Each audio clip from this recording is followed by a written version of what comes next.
যখনই এই নির্বাচনগুলোকে আগে করতে যাবেন, এলাকায় এলাকায় পাড়ায় পাড়ায় বিভিন্ন গ্রামে গ্রামে আওয়ামী লীগের মাথা চারা দিয়ে উঠবে না, তারা আবার মেম্বার ইলেকশন করতে চাইবে না, তারা এখন ঢুকে গেছে, এখন বেরিয়ে আসবে, এলাকায় এলাকায় গোলযোগ সৃষ্টি হবে, প্রবলেম শুরু হবে। এই জন্য আমরা খুব পরিষ্কার করে বলেছি যে কোনো মতেই জাতীয় নির্বাচনের আগে স্থানীয় সরকার নির্বাচন করা যাবে না। আজকে এই সভা আমি প্রকাশ্য করে দিতে চাই, এই দেশের মানুষ তা মেনে নেবে না। অন্তর্বর্তীকালীন সরকারের প্রধান ডক্টর ইউনূস বলতে চাই, উপদেষ্টারা বলতে চাই, আপনাদের যদি কোনো খায়েশ থাকে যে আমার সরকারে থাকতে চান, ক্ষমতায় থাকতে চান, দয়া করে পদত্যাগ করে যে দল করতেছেন সেই দল করেন, নির্বাচন করেন, জনগণের সঙ্গে। খুব পরিষ্কার কথা, এখানে কোনো রাগ জাগ নাই। হঠাৎ করে সেদিন বললেন যে এখানে যা যা আলাপ হবে আমি সব জনগণকে জানিয়ে দেবো। আপনি নতুন করে এই কথা কি বলবেন?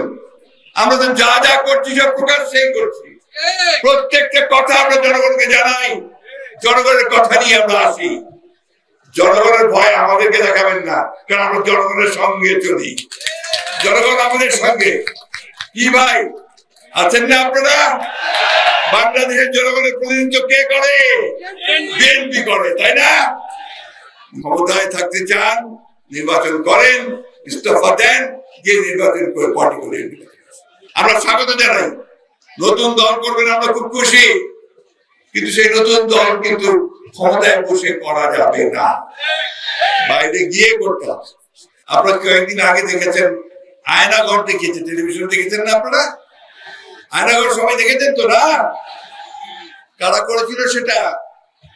হাসিনা, তাই না? আমাদের ভাইদেরকে, আমাদের ছেলেদেরকে সেখানে তুলে নিয়ে গিয়ে ওই একটা ছোট্ট প্রকোষ্ঠের মধ্যে ঢুকে বছরের পর বছর হয়ে গেছে, এবং সেখানে কখনো তারা চলে গেছে, মৃত্যুবরণ করেছে, কয়েকজন তাকে মাত্র ছেড়ে দিয়েছে। এখন অনেকের সন্ধান আমরা পাই।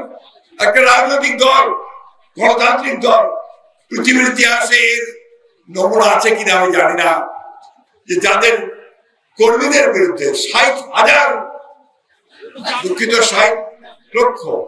60 লক্ষ মানুষের বিরুদ্ধে মিথ্যা মামলা হয়, এবং এখনো আমাদেরকে কোর্টে যেতে হয়, হাজিরা দিতে হয়। এই একটা অবস্থা বাংলাদেশে ফ্যাসিস্ট হাসিনা তৈরি করেছে। জুলাইয়ে আগস্টে যে আন্দোলন হয়েছে, সেই আন্দোলনে আমাদের ছেলেরা প্রায় 426 জন প্রাণ দিয়েছে, প্রায় 2000 ছাত্র ছাত্রীকে হত্যা করা হয়েছে, শিশুদেরকে হত্যা করা হয়েছে। এত ত্যাগ স্বীকার করার পরে আজকে যখন একটা অন্তর্বর্তীকালীন সরকার গঠন হয়েছে, তাদের কাছ থেকে আমাদের প্রত্যাশা ছিল খুব বেশি কিছু না। আমরা একটা গণতান্ত্রিক ব্যবস্থা ফিরে পেতে চাই, ভোটের অধিকারটা ফিরে পেতে চাই।